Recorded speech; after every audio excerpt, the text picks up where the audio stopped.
Les législatives, c'est dans quelques semaines. Ce sera le 12 juin, le premier tour. Dominique Vidal vient d'en parler. Je suis totalement en accord avec ce qui vient d'être dit. Grosso modo, en fait, donc, les trois scénarios qui s'imposent, c'est...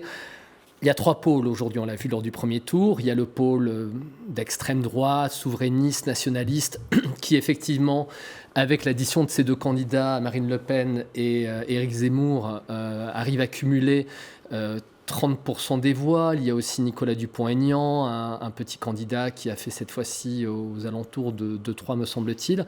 Bon, ce bloc-là fait de 2% pour Nicolas Dupont-Aignan, peut-être un tout petit peu moins d'ailleurs. Ça fait à peu près un électeur sur 3. C'est pas rien. C'est pas rien et c'est quelque chose quand même de très fort dans le débat politique français aujourd'hui. Cet entre-deux tours, Mostafa Tossa en a parlé tout à l'heure, il parlait de crainte. La crainte qu'il y a eu qu'éventuellement Marine Le Pen puisse l'emporter. Tout au long de la journée, les uns et les autres, on se concertait, on n'était pas si à l'aise que cela. On comprenait qu'une victoire de Marine Le Pen, c'était plus que jamais plausible. Ça ne s'est pas passé, pas cette fois-ci, mais effectivement, il y a une recomposition politique qui est toujours en cours.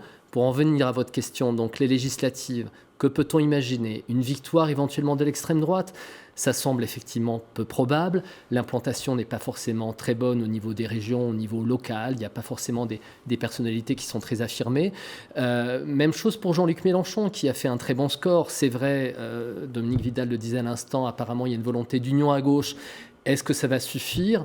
Et là aussi, Dominique le rappelait très justement, sous la Ve République, un président a toujours ensuite une majorité. Il y a 5 ans, Emmanuel Macron, il venait d'un petit peu nulle part. Il avait créé comme cela un parti qu'il avait appelé En Marche, un an avant l'élection. Il a présenté souvent de parfaits inconnus qui ont été élus, parce que les Français, à ce moment-là, ont voulu lui donner une majorité. Il avait l'attrait de la nouveauté, ce n'est plus le cas. Il a ce mandat, ce passif pour beaucoup de gens. Est-ce qu'il va pouvoir, comme ça, constituer une majorité ? C'est ce qui semble le plus probable.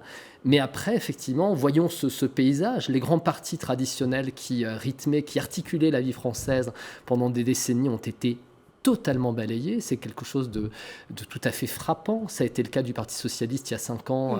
Benoît Hamon, le candidat, avait fait un petit peu moins de 7%, ce qui était vraiment humiliant pour un parti qui contrôlait toutes les strates du pouvoir quelques années auparavant. Et cette fois-ci, ça a été autour de la droite républicaine, la droite traditionnelle de Valérie Pécresse, qui n'a même pas pu faire 5%. Elle n'aura quasiment pas disparu du paysage quasiment disparu. Donc politique. que reste-t-il effectivement ? Un Emmanuel Macron qui fait le grand écart du centre-gauche au centre-droit, cette fameuse stratégie du en même temps.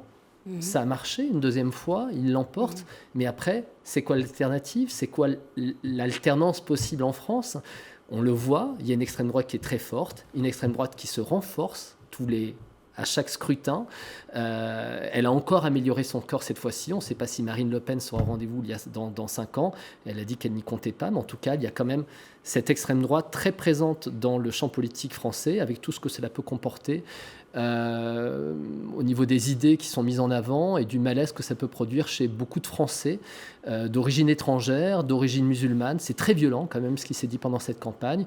Et puis même au-delà de ça, qu'on est un simple citoyen français, avoir comme ça des idées comme le grand remplacement qui sont brandies, qui sont martelées, c'est quelque chose d'assez éprouvant.